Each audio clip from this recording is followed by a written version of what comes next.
Mi nombre es Lourdes, tengo 77 años, y si hoy estoy aquí contándote esta historia, es porque, contra todo y contra todos, sobreviví. Mi vida nunca fue fácil. Fui madre soltera, crié a dos hijitos, Roberta y Fabio. Sola, con mucho esfuerzo y sudor, trabajé como empleada doméstica, como cocinera, vendí pasteles, lavé ropa para otros, hice todo lo que podía para que nunca les faltara comida. Cuando crecieron, cada uno siguió su camino. Se casaron, formaron sus familias y yo me quedé en mi casita sencilla, en el mismo barrio donde viví por más de 40 años. Esa casa la construí con mis propias manos, ladrillo por ladrillo, con una vida entera de trabajo y sacrificio. En los primeros años venían a visitarme los domingos, traían a mis nietos, almorzábamos juntos y mi corazón se llenaba de alegría. Pero con el tiempo, esas visitas se volvieron raras, luego casi inexistentes. Yo llamaba, preguntaba cuándo vendrían y las respuestas eran siempre las mismas. Mamá, estamos muy ocupados. Esta semana no se puede. Los chicos tienen muchas actividades. ¿Tú entiendes, verdad?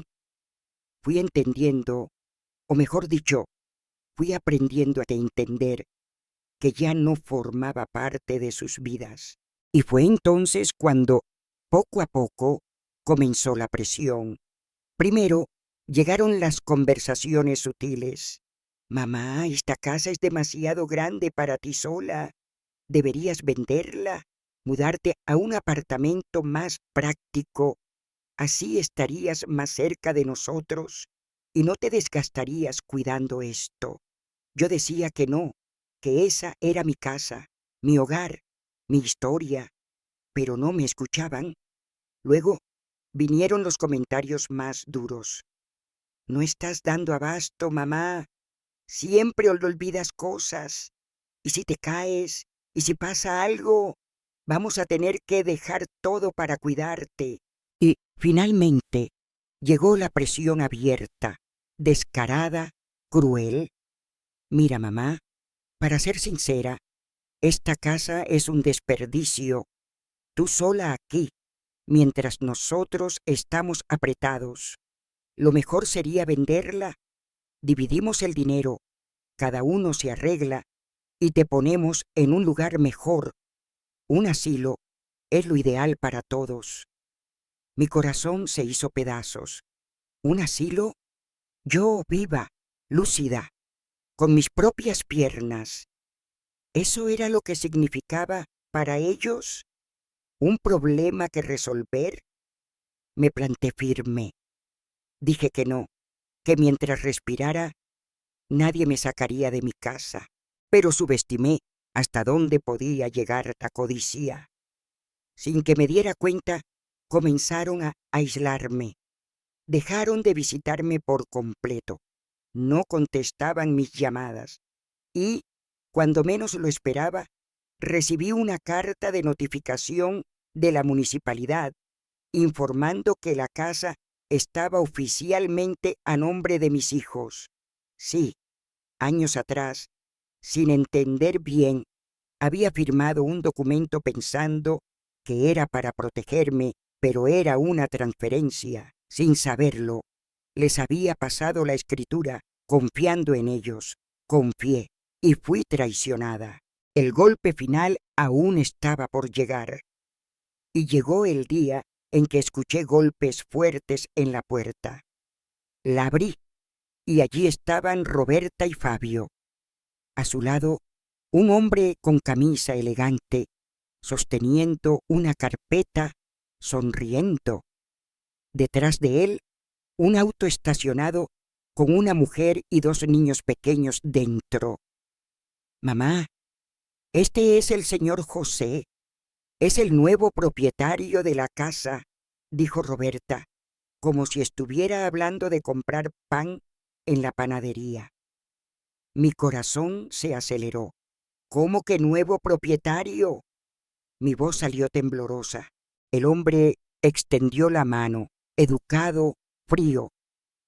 Doña Lourdes, mucho gusto. No se preocupe. Sé que esto es difícil, pero mis hijos necesitan entrar. Cerramos el negocio hoy. Mis muebles ya están llegando. Fabio completó, sin mirarme a los ojos. Mamá, intentamos hablar, pero no quisiste entender. Ahora no hay otra opción. ¿Vendieron mi casa? Casi grité, sintiendo que mi vista se nublaba. Mamá, legalmente, la casa está a nuestro nombre. Solo hicimos lo que era necesario, dijo Roberta, cruzando los brazos, como quien se libra de un problema. Pregunté, casi sin voz, ¿y dónde voy a vivir? Se miraron entre sí. El comprador miró su reloj, incómodo. Mira, doña Lourdes, el camión de mudanza está llegando. Necesito que organices tus cosas para liberar la casa. ¿Está bien?, dijo el señor José, sin siquiera disimular su impaciencia. Roberta fue al cuarto, sacó mi maleta de rueditas, tomó unas bolsas del armario y empezó a meter mis cosas a toda prisa. Lleva solo lo necesario, mamá. El resto lo vemos después, dijo Fabio, seco, como si estuviera empacando trastos viejos. Yo temblaba. Todo mi cuerpo parecía no obedecerme. Cuando me di cuenta, estábamos en la acera, mis maletas, mis ropas metidas en bolsas, mis pocos objetos, mis medicinas, mi manta, toda mi vida amontonada como si fuera basura. Todavía aturdida, miré a un lado y vi a Roberta y Fabio dirigiéndose al auto. Pregunté a dónde iban y solo me dijeron que debían resolver unas cosas y que tenían que irse. Me quedé sin reacción, sin saber qué decir. El llanto era tanto que apenas podía pensar. Entonces, mientras secaba mis lágrimas, llegó el camión de mudanza. Los cargadores comenzaron a descargar muebles. El hombre y su familia reían felices. Y allí, frente a ellos, vi mis propias paredes, mi suelo, mi historia, siendo ocupados por extraños. No les importé en lo más mínimo. Entraron en la casa y siguieron con su vida como si nada hubiera pasado. Yo era la única que ya no tenía lugar en ese lugar. Me senté en el borde de la acera, sosteniendo lo poco que me quedaba, mirando cómo se cerraba esa puerta. Solo podía pensar, ¿en qué momento de mi vida me equivoqué tanto para que mis propios hijos hicieran esto conmigo? Pero no sabía que, cuando la vida te quita todo, es porque está a punto de darte algo mucho mayor. No tenía idea de lo que estaba por venir. Me quedé allí sentada por horas. Me di cuenta de que mis hijos no volverían. Me habían abandonado en la calle, a mi suerte. El sol bajaba, las sombras crecían y mi cuerpo temblaba, no solo de frío, sino de miedo, de vergüenza, de una tristeza que solo entiende quien ha sido descartado por los que más ama. La gente pasaba por la acera y me miraba de reojo, algunos con lástima, otros ni siquiera eso, porque cuando estás en la calle con maletas y bolsas, dejas de ser persona, te vuelves invisible. Me levanté, arrastrando mis 2 maletas viejas, sosteniendo las asas como si eso fuera todo lo que tenía, porque en ese momento lo era. Caminé sin rumbo. Pasé por la plaza donde solía llevar a mis nietos cuando eran pequeños. El banco que era nuestro lugar de risas ahora se convirtió en mi refugio improvisado. Me senté y, sin darme cuenta, comencé a llorar, a sollozar, a sentir un dolor que me apretaba el pecho, hasta que una señora, de esas que venden café y pan de queso en una mesita de plástico, se acercó. ¿Estás bien, querida?, me preguntó, llamándome querida, como si quisiera recordarme que aún era alguien. Negué con la cabeza, sin saber qué decir, y, en un gesto de bondad que parecía imposible en ese día, me ofreció una taza de café. Toma, es por mi cuenta. Ese café era como un abrazo. Mientras lo sostenía, caliente, humeante, vi un titular en un periódico en el kiosco cercano. En la portada decía: Mega da virada, ganador aún no reclama el premio. Suspiré, solté una risa amarga. Ay, si la suerte existiera para mí, pensé en voz alta. Fue entonces cuando recordé el boleto. Una semana antes, al ir a la lotería a pagar unas cuentas, la chica del mostrador me dijo: Doña, llévese un juego, todos están apostando. Yo respondí: Ay, hija, no gano ni en el bingo de la iglesia. Pero lo compré, por impulso, por diversión. Ni revisé los números, ni me acordé de él. Revolví mi bolso, lo único que mis hijos no revisaron, porque para ellos no tenía valor, y allí estaba, arrugado, un poco sucio, pero allí estaba el boleto. Mi corazón se aceleró. Me levanté, fui al kiosco y le pregunté al chico: Joven, ¿todavía se puede verificar esto? Él tomó el boleto, buscó los resultados en su celular y de repente palideció. Me miró, luego al boleto, luego a mí otra vez. Señora, ¿usted ganó? ¿Usted ganó? ¿Gané qué, hijo?, pregunté. El premio. Usted acertó 5 de 6 números de la Mega da virada. No son todos, pero con este valor ya puede cambiar su vida. Por unos segundos, el mundo se detuvo. Las bocinas desaparecieron, el ruido de la plaza se desvaneció, el dolor en el pecho se fue. Y en ese instante no sabía si reír, llorar o arrodillarme en el suelo. Lo único que sabía era que la vida me estaba mirando a los ojos y me decía: ahora es tu turno. Por un momento pensé que era una mentira, un engaño, que alguien aparecería diciendo que era una broma, pero no lo era. El chico del kiosco temblaba más que yo. Señora, necesita ir directamente a la agencia de la Caixa. Esto es un premio grande, muy grande. Yo, que minutos antes no sabía ni dónde dormiría, ahora sostenía en mis manos la oportunidad de cambiarlo todo. Mis piernas flaquearon. Me senté en el banquito del kiosco, apretando el boleto contra mi pecho, mirando al cielo y preguntándome: ¿es en serio, Dios mío? Después de todo esto, ¿ahora es mi turno? Lloré, pero esta vez era diferente. Era un llanto de alguien que, por primera vez en la vida, se sentía vista, elegida, no por mis hijos, no por la sociedad, sino por la vida misma. Salí de allí con las manos temblando.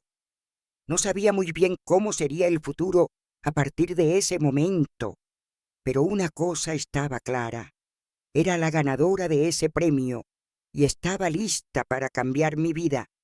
Claro que el dinero de la lotería No caí en la cuenta de inmediato. Tenía que ir a una agencia. Saqué mi bolso, revisé. Aún tenía unos 50 reales, tal vez menos. Era lo último que me quedaba antes de ser echada de mi casa. Levanté la mano, hice señas al primer taxi que pasó, con el corazón latiendo fuerte. Cuando el conductor frenó, dije: «Hijo, llévame a la agencia de la Caixa en el centro». «Está bien, señora. Solo para confirmar, ¿tiene el dinero para la carrera?», preguntó, un poco desconfiado, mirando mis maletas. «Lo tengo, y si no lo tuviera, lo resolvemos. Mi vida cambió hoy, no tengo tiempo que perder». Él sonrió, sin entender nada, y partimos. Al llegar, fui directamente a hablar con el gerente. Presenté el boleto, lo verificaron, validaron, hicieron todos los procedimientos. El gerente fue claro: «Doña Lourdes, su premio es real y está garantizado, pero por ser un monto alto, tarda de 3 a 5 días hábiles en caer en la cuenta. Mientras tanto, puede abrir una cuenta aquí.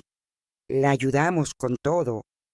Y, claro, podemos liberar un anticipo inicial para que no quede desamparada mientras se procesa». «¿Un anticipo?», pregunté, sorprendida.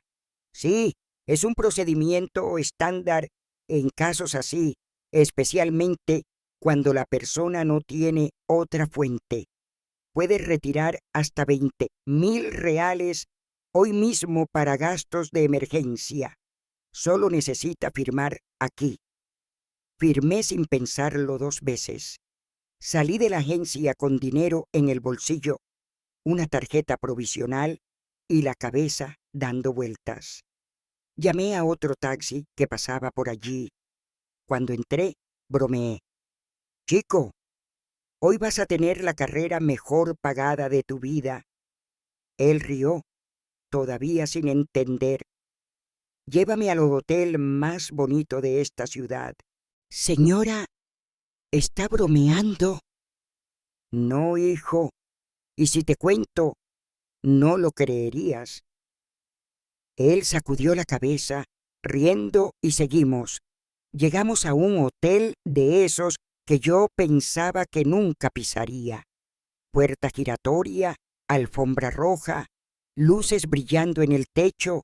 El chico de la recepción miró mis maletas y luego a mí. «¿Tiene reserva, señora?». Puse el sobre con los 20,000 reales en el mostrador y dije, mirándolo a los ojos: «Reserva de la vida, hijo. Hoy duermo como reina». Él sonrió, algo avergonzado, y me atendió como nunca me habían atendido antes. Subí a la habitación.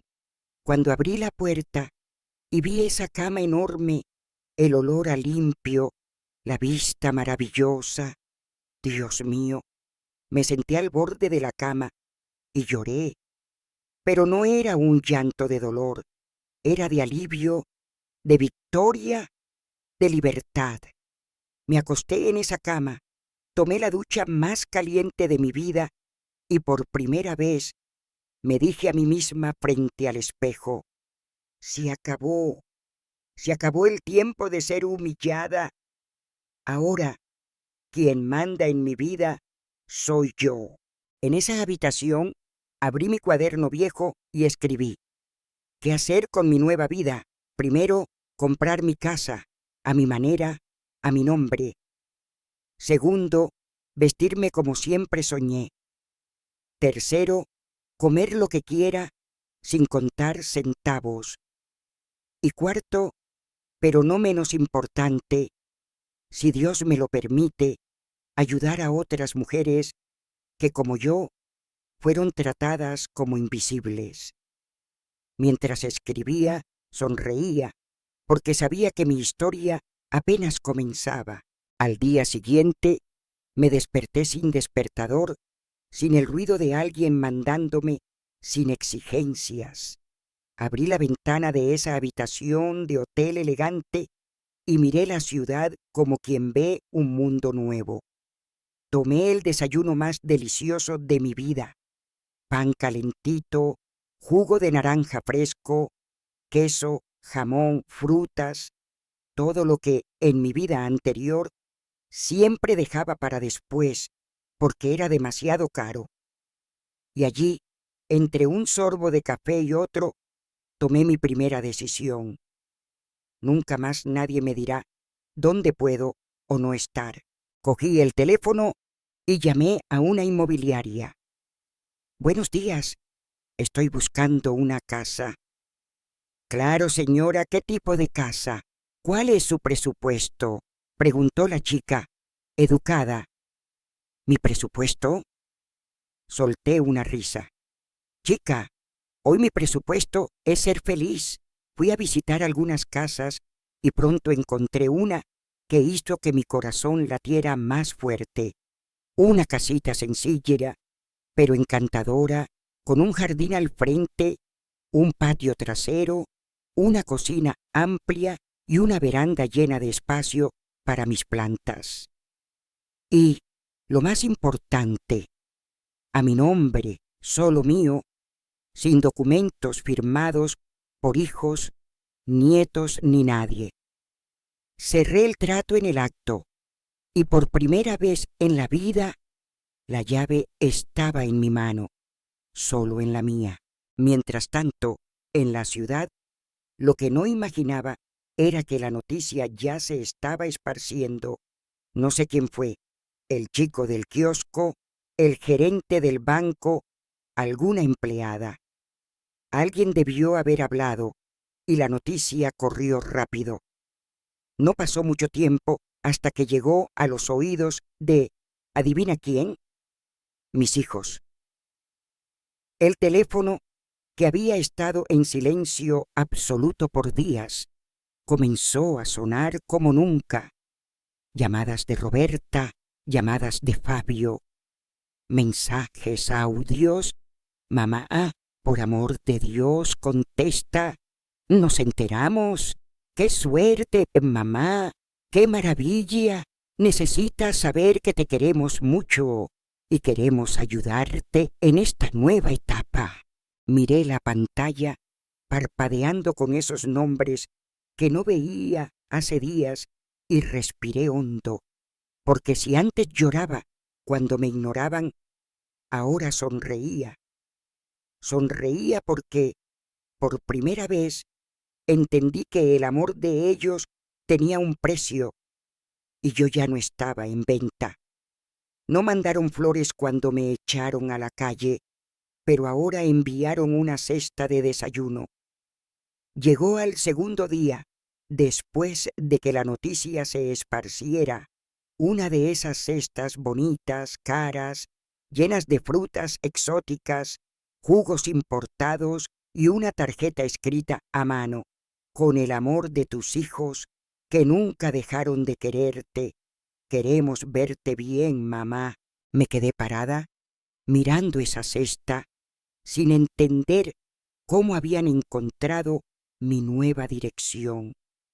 Pero la respuesta llegó minutos después, cuando recibí una llamada de la inmobiliaria. Doña Lourdes, ¿todo bien? Disculpe la molestia, pero sus hijos vinieron aquí preguntando por usted.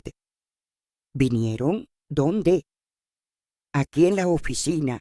Dijeron que estaban preocupados y vieron que publicamos la foto de la entrega de las llaves con usted.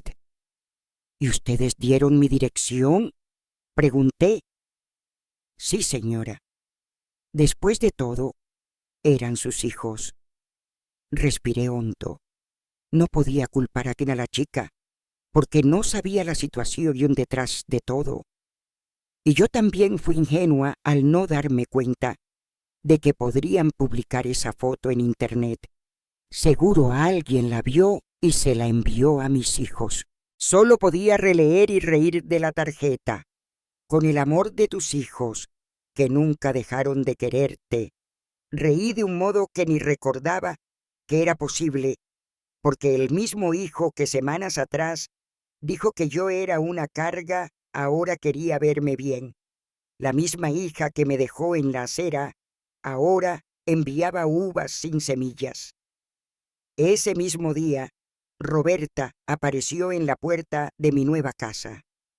Estaba bien vestida, con el cabello arreglado, maquillaje ligero. Abrió una sonrisa forzada al verme. «Mamá, qué saudade». «¿Saudade de qué, hija? ¿De verme o del premio?». Se quedó sin gracia, pero insistió. «No hagas eso. Cometimos errores, está bien, pero todos merecen una segunda oportunidad». «Qué curioso. Solo recordaron eso después del boleto premiado, ¿no?». Intentó cambiar de tema. «La casa es hermosa, mamá, pero ¿no crees que es peligroso estar aquí sola? Hay tanta gente mala por ahí. Deberías pensar en volver a estar cerca de nosotros. ¿Y tú crees que después de que me trataron como basura, voy a querer que me reciclen por conveniencia?». Ella se quedó en silencio. Le ofrecí un café como quien aún guarda un mínimo de educación, pero dejé claro: el café puedes aceptarlo. Mi dinero, no. Se fue con los ojos llenos de agua, pero no de arrepentimiento. Era de rabia. Al día siguiente fue el turno de Fabio. Llegó intentando disimular, diciendo que estaba pasando por ahí. «Mamá, estoy tan feliz por ti. Es una victoria, ¿no? Siempre fuiste una guerrera. Fabio, no necesitas fingir. Di de una vez que quieres». Él dudó. «Es que las cosas están difíciles. Vanessa perdió su empleo. El alquiler subió. Y tú, con todo esto ahora, podrías ayudarnos. ¿Quieres que resuelva tus problemas con el dinero que gané después de que me echaras a la calle? Mamá, no necesitas echarme eso en la cara. No lo estoy echando. Estoy recordando, porque parece que ustedes olvidan rápido». Se levantó, furioso, y aún soltó. «¿Entonces nos vas a dejar en la miseria? ¿Es eso?». Respiré hondo. Viví una vida entera con casi nada. Aprendí a sobrevivir. Ahora es tu turno de aprender. Cerré la puerta lentamente, con firmeza, y esa noche dormí tranquila, porque ahora quienes cargaban el peso en la conciencia eran ellos. Pero cuando vieron que la manipulación directa no funcionaba, recurrieron a lo más bajo: usar a mis nietos. Empezó con mensajes de voz de Roberta. «Mamá, Vía pregunta por ti todos los días. No entiende por qué desapareciste. ¿No podrías venir aquí, aunque sea un ratito, para verla? Ella extraña mucho a su abuela». Fabio también envió mensajes. «Pedriño está triste, mamá. Se enteró en la escuela que ganaste la lotería. Pregunta si va a recibir un regalo también. Ya no sé qué decirle». Fue como una puñalada, porque incluso después de todo, mi punto débil seguía siendo el amor que sentía por esos niños.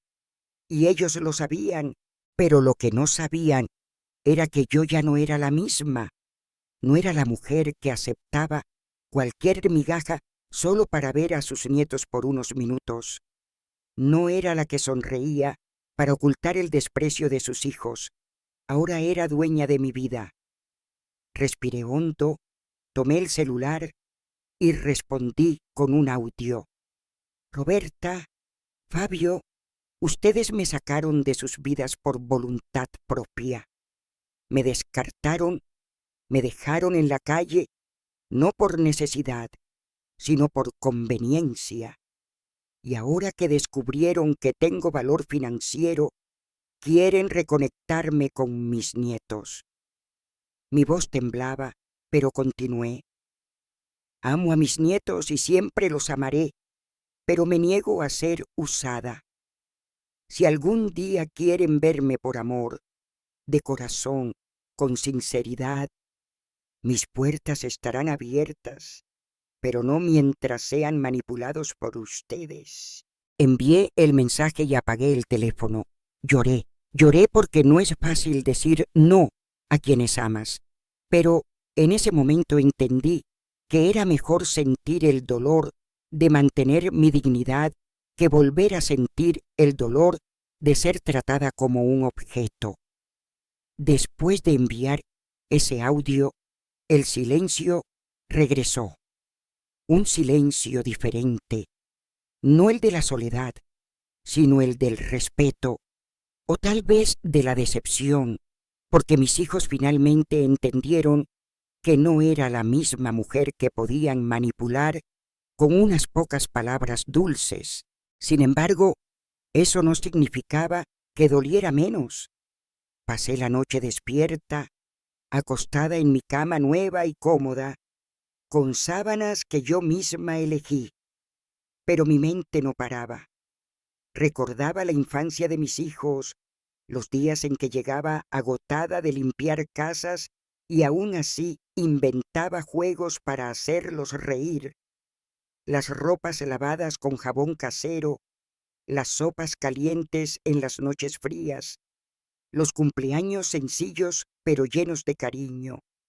Recordé cuando Fabio tuvo fiebre alta y pasé la madrugada sosteniéndolo en mis brazos, cuando Roberta se cayó de la bicicleta y casi me da un infarto de susto. Me pregunté en qué momento ese amor se perdió. Intenté buscar fallas en mí. ¿Será que amé demasiado?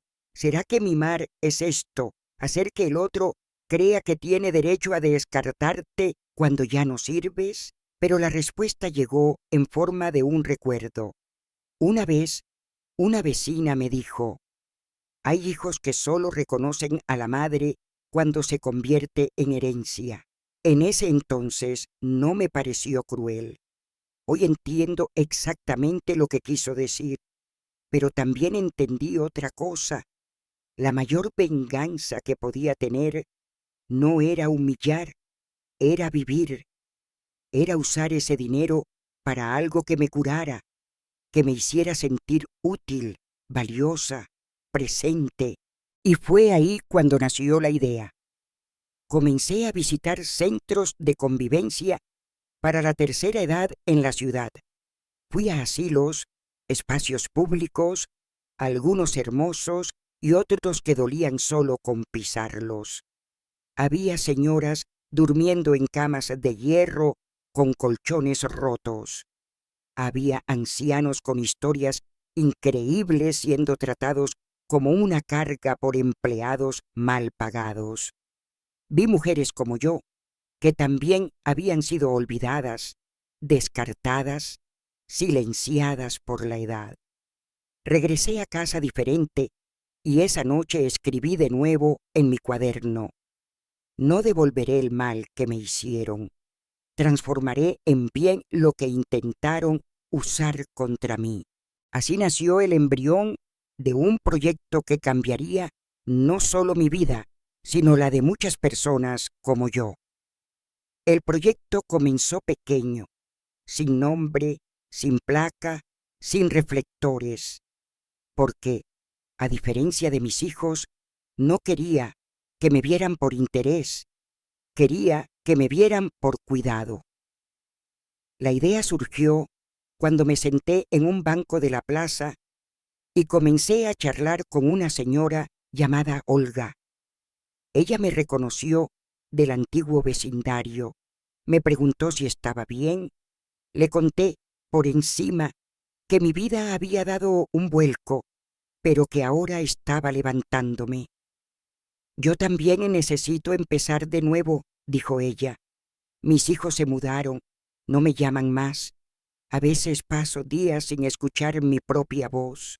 Esa frase resonó en mi cabeza.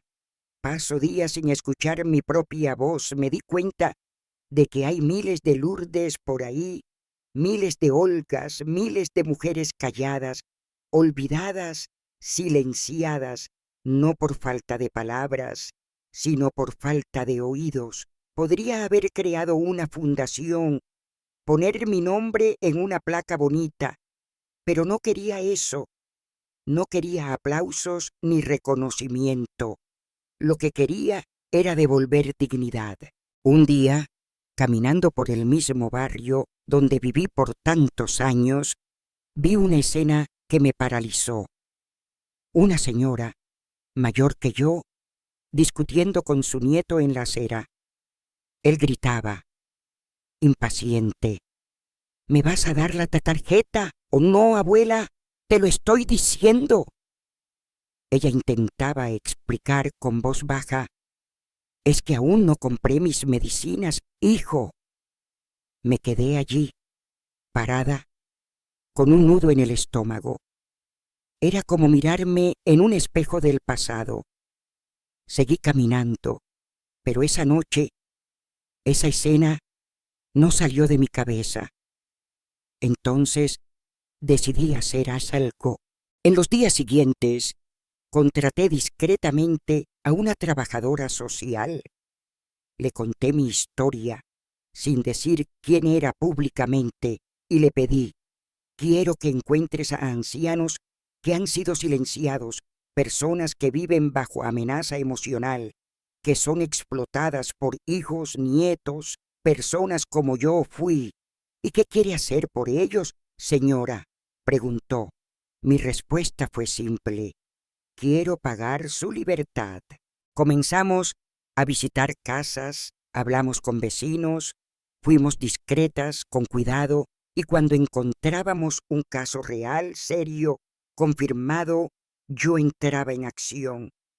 Pagaba el alquiler de un pequeño apartamento para que la persona se mudara, ayudaba con una pensión temporal, pero todo a nombre de ellos, con su documento. Nada de intermediarios, nada de familiares en medio. Era como rescatar a personas vivas que habían sido enterradas emocionalmente. En poco tiempo, ayudé a 14 personas a reconstruir sus vidas, todas mayores de 65 años, todas con historias de abandono, humillación o abuso psicológico. Una de ellas, doña Marina, me miró llorando y dijo: no sabes, pero me devolviste el derecho de elegir qué como en el almuerzo. Ahí me di cuenta, no estaba haciendo caridad, estaba devolviendo lo que el mundo insiste en quitarles a los ancianos: el poder de decidir.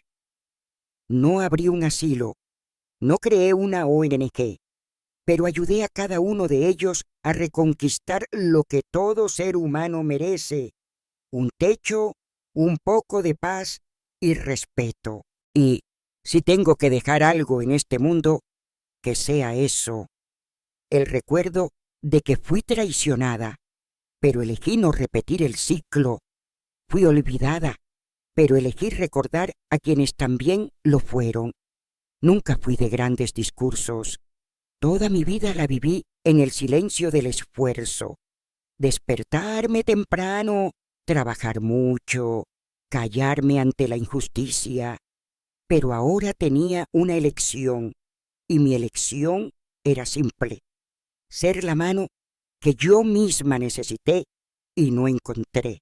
Con la ayuda de la trabajadora social, seguí haciendo discretamente lo que llamé misiones de libertad. Eran siempre acciones pequeñas, individuales, sin alboroto, sin flashes, sin publicaciones. Hubo una vez que ayudé a un señor que vivía con su nieto y era obligado a entregar toda su pensión a cambio de un plato de comida. Alquilé para él una casita sencilla en el interior y contraté a una cuidadora amable. Me envió una carta escrita a mano semanas después: Doña Lourdes, hoy desperté con el canto de los pájaros y sin nadie gritándome Es la primera vez que siento que la vida volvió a ser mía. También estaba doña Teresa, a quien le prohibían visitar a su propia hermana porque ya no tenía cabeza para salir sola, según sus hijos. Bastó con una ayuda para que se mudara, y en pocos días las dos estaban tomadas de la mano en la plaza del barrio, tomando helado como si fueran niñas otra vez. Esas historias comenzaron a llenarme de una manera que nada más lo hacía.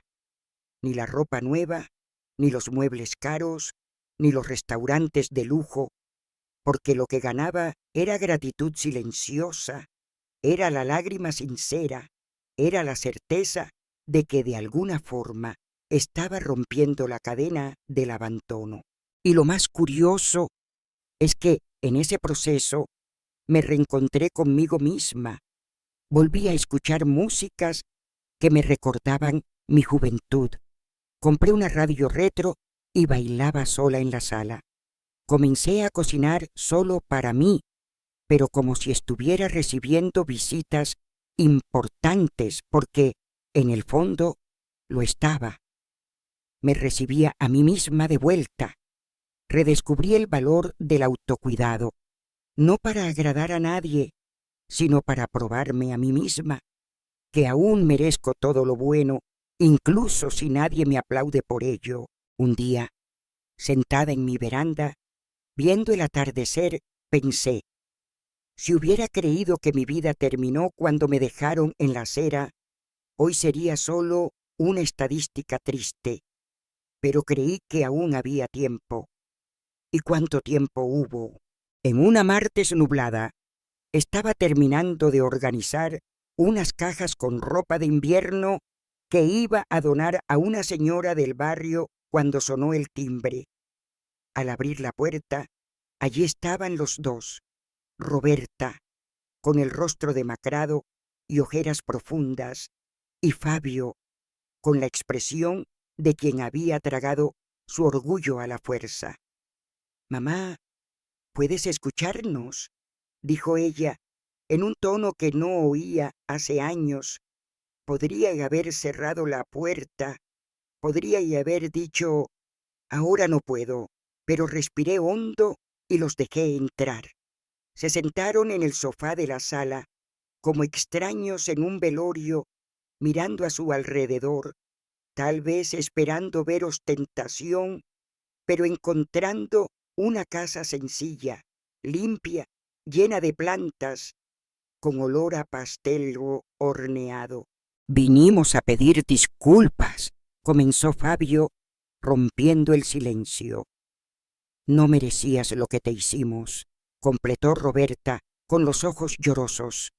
«Cometimos un error grave, dejamos que la codicia hablara más alto, fallamos como hijos y como seres humanos». Me quedé en silencio, porque hay dolores que no aceptan disculpas, aceptan presencia, verdad, tiempo. «¿Y por qué vinieron ahora?», pregunté sin rodeos. Fabio bajó la cabeza. Perdí mi empleo, mi esposa se fue de casa y me di cuenta de que, al final, tú siempre fuiste la única persona que me amó de verdad. «No tengo a nadie más», dijo Roberta, con la voz quebrada. «Los chicos crecieron, apenas me miran a la cara, y cada vez que paso por esa casa, solo recuerdo a ti sentada en la puerta con las maletas». Mi corazón se apretó, porque aunque había superado la herida, las cicatrices no se olvidan. Los escuché, pero ahora escuchen ustedes. Comencé, firme, sin rabia, pero con verdad. No soy un banco, no soy un punto de apoyo, no soy una inversión de retorno rápido. Soy madre, y lo mínimo que un hijo le debe a una madre es respeto.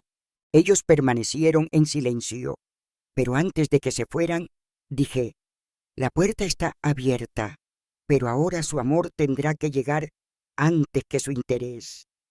No estoy aquí para borrar el dolor, Estoy aquí para probar que aún sé amarme, incluso si ustedes olvidaron cómo. Salieron con la cabeza baja, pero salieron sabiendo que esta vez no era el dinero lo que mandaba. Era la mujer que intentaron derribar y que ahora estaba de pie, más firme que nunca. Después de eso, el silencio volvió a reinar. Pero, a diferencia de otras veces, no era el silencio del rencor, sino el de la madurez. Por primera vez, sentí que había puesto todo en su lugar, no porque me vengué, sino porque dejé claro quién soy y, sobre todo, quién dejé de ser. En los días siguientes, continué mi rutina sencilla. Mis mañanas con café caliente y el periódico esparcido en la mesa. Mis tardes con visitas discretas a nuevos ancianos que necesitaban ayuda y mis noches regadas con la radio antigua y recuerdos que ya no dolían tanto, hasta que, un sábado, recibí una cartita escrita a mano de Roberta. Decía: «Mamá, tal vez nunca me perdones, tal vez no deberías, pero quiero que sepas que estoy intentando ser mejor. Empecé a hacer terapia. Quiero entender por qué repetimos con los demás lo que nos hicieron. Un día, si quieres, me gustaría que habláramos sin dinero, sin excusas, solo madre e hija, de verdad». Doblé el papel con cuidado, lo guardé en el cajón de la mesita y en ese momento entendí. A veces, el tiempo es el único capaz de enseñar lo que el amor solo no logra. La vida fue volviendo a su lugar, en el ritmo tranquilo que tanto aprendí a valorar, sin gritos, sin miedo, sin nadie diciéndome qué puedo o no hacer. Y fue en ese ritmo que, una tarde de domingo, decidí hacer algo que no hacía desde hacía años: visitar el antiguo barrio donde viví casi toda mi vida. Me puse mi vestido azul marino, uno que guardé incluso después de ser echada a la calle. Tomé un taxi, esta vez sin dudar, y fui. Llegué a la esquina de la antigua casa. La fachada estaba pintada, el portón cambiado, ningún rastro de mí allí. Pero no fue tristeza lo que sentí, fue alivio. Me di cuenta de que ya no pertenecía a ese lugar. Esa casa ya no era mi hogar. Mi hogar ahora estaba en otro lugar, dentro de mí. Continué caminando y me detuve frente a la antigua plaza. El banco de cemento donde lloré ahora estaba iluminado por un atardecer rosado. Me senté allí sola, o mejor dicho, conmigo misma. Cerré los ojos, respiré hondo, sentí el olor de los árboles, el sonido de los niños jugándose a lo lejos, la brisa suave alborotando mi cabello. Y pensé, ¿será que era esto lo que necesitaba todo este tiempo? ¿Un reencuentro conmigo misma? Tal vez sí, porque pasamos la vida intentando ser suficientes para los demás, pero olvidamos que necesitamos bastarnos primero. En esa plaza, en ese banco, sonreí sola, pero completa, porque sabía que la mujer que fue echada de su casa con 2 maletas ahora era dueña de sí misma, dueña de su fe, de su historia y, sobre todo, de una paz que nadie más podría quitarme. Con el tiempo fui sabiendo cosas. El mundo da vueltas, la ciudad es pequeña y las noticias, incluso cuando no las buscas, llegan. Roberta había conseguido un empleo nuevo, más sencillo que el anterior. Vivía en un apartamento alquilado con su hijo menor mientras que la mayor se fue a vivir con su padre. Fabio, por otro lado, enfrentaba dificultades mayores. Se había separado definitivamente y ahora vivía en una habitación en el fondo de la casa de un amigo. No lograba estabilidad en ningún lugar. Había perdido la comodidad, el estatus y, según supe, también muchos amigos. Pero no deseé el mal a ninguno de los dos, no por bondad excesiva, sino porque aprendí que guardar rencor es como tomar veneno esperando que el otro se sienta mal. Y yo ya había pasado demasiado tiempo tragando en seco. Ahora elegía respirar ligero. Recibí, a lo largo de los meses, más mensajes de ellos, algunos pidiendo disculpas otra vez, otros intentando iniciar una conversación, pero solo respondí cuando sentí que venía de la verdad. Nada de fingir lazos que ya no existían. La sinceridad, aunque tímida, es siempre mejor que cualquier fachada. No nos convertimos en una familia de comercial de margarina, pero nos volvimos algo más honesto, personas intentando arreglarse después de haberse perdido. Y eso para mí ya era mucho. Aprendí que no se puede arreglar todo. Algunas cosas las aprendemos a convivir y otras las superamos por elección. El dolor pasó, la nostalgia quedó, pero ahora era una nostalgia buena, de quien aún cree que algunas historias no necesitan terminar con reconciliaciones perfectas, sino con verdades dichas y cicatrices respetadas. Hoy, a los 77 años, puedo decir que viví 2 vidas.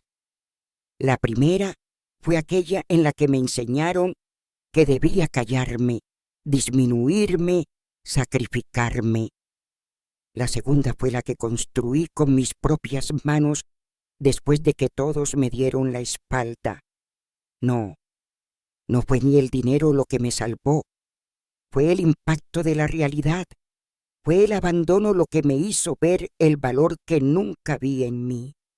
Fue la calle lo que me mostró que es posible empezar de cero y no rendirse. Ganar en la lotería fue suerte, pero levantarme después de ser tratada como una carga, eso fue valentía. Si estás escuchándome ahora y sientes que también te han descartado, que te han dicho que eres inútil, que eres demasiado viejo, que molestas, déjame decirte algo. La edad no te quita tu valor.